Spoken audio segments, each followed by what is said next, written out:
შუადერეფნის პოტენციალის ათვისება ევროპა-აზიის დაკავშირებადობის კონტექსტში, ანაკლიის სპორტის პროექტის მნიშვნელობა, ევროკავშირთან ურთიერთობები და რუსეთთან მომდინარე საფრთხეები.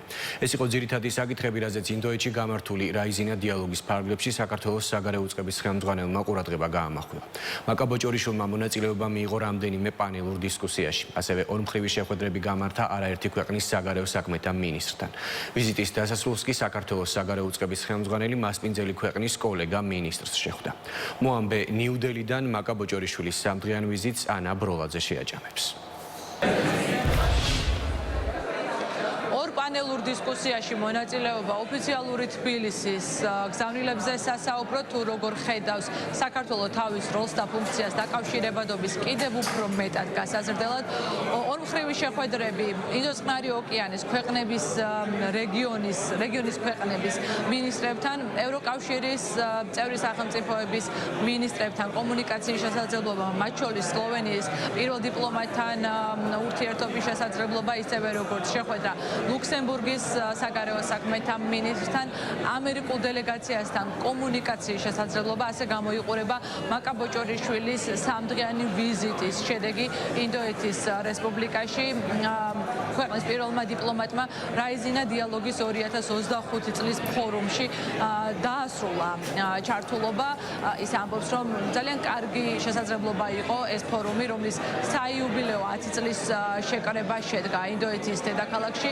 საიმისოთ რომ მთავარი გზავნილები თუ როგორ უყურებს საქართველოს და საქართველოს ხელისუფლება სამომავლოდ განვითარების პერსპექტივებს თანამშრომლობა სხვადასხვა სახელმწიფოებთან ევროკავშირთან ურთიერთობის თანამშრომლობა და პერსპექტივები როგორ წარმოუდგენია ეკონომიკური განვითარების კუთხით რა ნაბიჯები გადადგა და კიდევ რა შესაძლებლობები არსებობს სხვადასხვა სახელმწიფოსთან თანამშრომლობის მიმართულებით აი სწორედ ამ საკითხებზე ესაუბრა.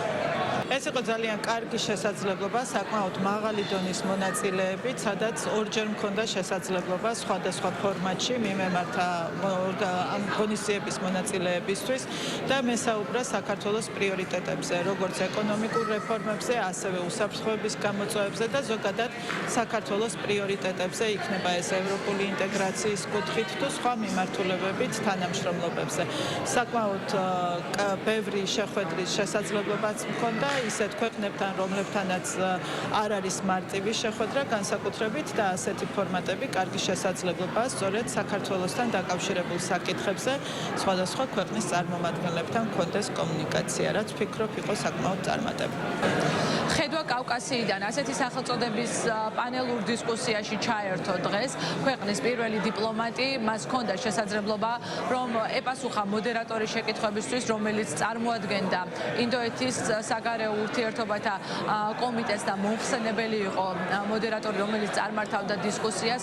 რუსეთიდან მომდინარე საფრთხეების ფონზე საქართველოს აქვს შესაძლებლობა რომ განვითარდეს, მათ შორის ეკონომიკური მიმართულებით ქვეყნისთვის კვლავაც აქტუალური და მნიშვნელოვანია ევროკავშირთან თანამშრომლობის გაღრმავება, ისევე როგორც ნატოში ინტეგრაცია მიუხედავად იმისა, რომ არც ევროპულ სახელმწიფოებს აქვს ახალ წევრებთან თანაცხოვრების გამოცდილება და ბუნებრივი არც საქართველოს აქვს ეს შესაძლებლობა, თუმცა პერსპექტივები დიდია, პერსპექტივები არის მათ შორის ასათვისებელი ევროკავშირთან ღრმა და ყოვლისმომცველი თავისუფალი ვაჭრობის მიმართულებით ქვეყანა ატარებს კანდიდატის სტატუსს 2023 წლიდან მოყოლებული და კვლავაც მზადაა ნაბიჯების გადასატმალად ევროპულ სივრცესთან კიდევ უფრო მეტად დასაახლოებლად.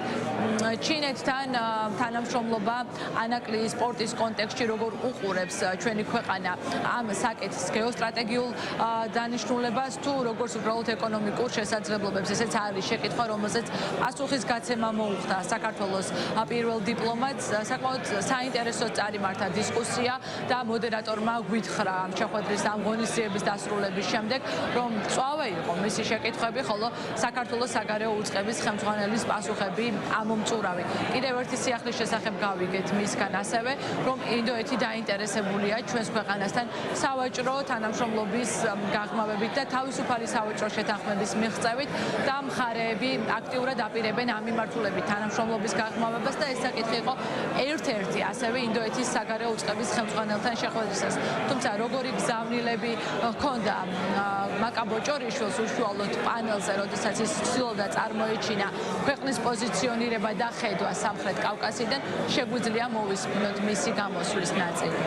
საქართველოს შეძლო მოწინავე გამხდარიყო ევროკავშირის სხვა პარტნიორებთან შედარებით. მივაღწიეთ ძალიან ბევრს რეფორმების კუთხით, რაც ჩვენთვის სასარგებლოა და გვეხმარება რომ ვიყოთ მოწინავე პოზიციებზე, როდესაც სხვადასხვა რეიტინგულ სიებზეა საუბარი. მაგალითად კორუფციასთან ბრძოლისა თუ ღია მმართველობის და ბიზნესის სფეროში. ეს ყოველივე უკავშირდება ძალიან სტრუქტურირებული რეფორმების დღის წესრიგს, რომელსაც ამ წლების განმავლობაში ვატარებთ. ევროკავშირი ჩვენთვის კვლავ მნიშვნელოვანი პარტნიორია. ევროკავშირი ერთადერთი მოთამაშეა, რომელიც წარმოდგენილია საქართველოში და ჩვენ ამას უსაფრთხოების გარანტია დაღვიქვამთ, რადგან საოკუპაციო ხაზის გასწვრივ ყავს ევროკავშირის მონიტორინგის მისია. ჩვენთვის მათი იქ ყოფნა კვლავ მნიშვნელოვანია. 2023 წელს კი გავხდით ევროკავშირის წევრობის კანდიდატის სახელმწიფო.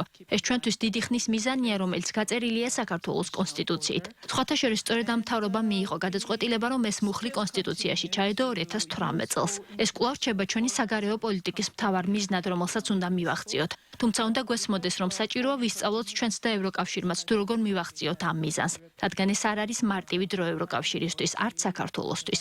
ჩვენ მრავალ უცხოურ გავლენასთან გვიწევს ბრძოლა, თუმცა ამას ვახერხებთ. დარწმუნებული ვარ, რომ გავაგრძელებთ დიალოგს სერიოზულ საკითხებზე. საქართველოსა და ევროკავშირს სჭირდებათ სერიოზული დიალოგი იმაზე, თუ როგორ უნდა გახდეს საქართველო ევროკავშირის წევრი. საერთაშორისო სამართლისა და მისი პრინციპების დაცვა ძალიან მნიშვნელოვანია ყველასთვის, მათ შორის ჩვენთვის. ასე რომ ტერიტორიული მთლიანობა და სუვერენიტეტი რჩება ძალიან მნიშვნელოვან პრინციპებად, რომელიც უნდა დავიცვათ და მუდმივად გვახსოვდეს, რომ ეს პრინციპები წარმოადგენს საერთაშორისო წესრიგის საფუძველს. ჩვენ ვაგრძელებთ ყველა საერთაშორისო ფორმატისა და ფორმის გამოყენებას, რათა ვისაუბროთ ამის შესახებ და გადავჭრათ სამხრეთ კავკასიაში არსებული კონფლიქტები, რომელიც საფრთხეს უქმნის მთელი რეგიონის უსაფრთხოებას. ამავე დროს ჩვენ ძალიან ხმამაღლა და მკაფიოდ ვაფიქსირებთ, რომ კონფლიქტების მოგვარების გზა უნდა იყოს ცალსახად მშვიდობიანი. ჩვენ გვაქვს ჟენევის საერთაშორისო მოლაპარაკებების ფორმატი, სადაც წარმოდგენილი არიან ევროკავშირი, გაერო, ეუთო, ამერიკის შეერთებული შტატები, საქართველოსთან და რუსეთთან ერთად. ეს ფორმატი კონფლიქტების და მისი გადაჭრის გზებზე საუბრის შესაძლებლობას გვაძლევს, მაგრამ ეს არის ხანგრძლივი პროცესი, რომელიც ბევრ ფაქტორზეა დამოკიდებული. თუ შემეკითხებით, მე ვერ გეტყვით, როგორ უნდა მოხდეს ამ პრობლემის გადაჭრა დღეს, მაგრამ მე დარწმუნებული ვარ, რომ მომავალში ის გადაიჭრება და უნდა გადაიჭრას, რადგან ეს არა მხოლოდ სამხრეთ კავკასიისთვის, არამედ მთელი რეგიონისთვის მნიშვნელოვანია და ასევე მნიშვნელოვანია ევროპული უსაფრთხოებისთვის, რადგან საქართველოს ევროპული უსაფრთხოების კონცეფციისგან გამოცალკევებულად ვერ განვიხილავ. რაიზინა დიალოგი 2025 ეს საერთაშორისო ფორუმი დასრულებულია.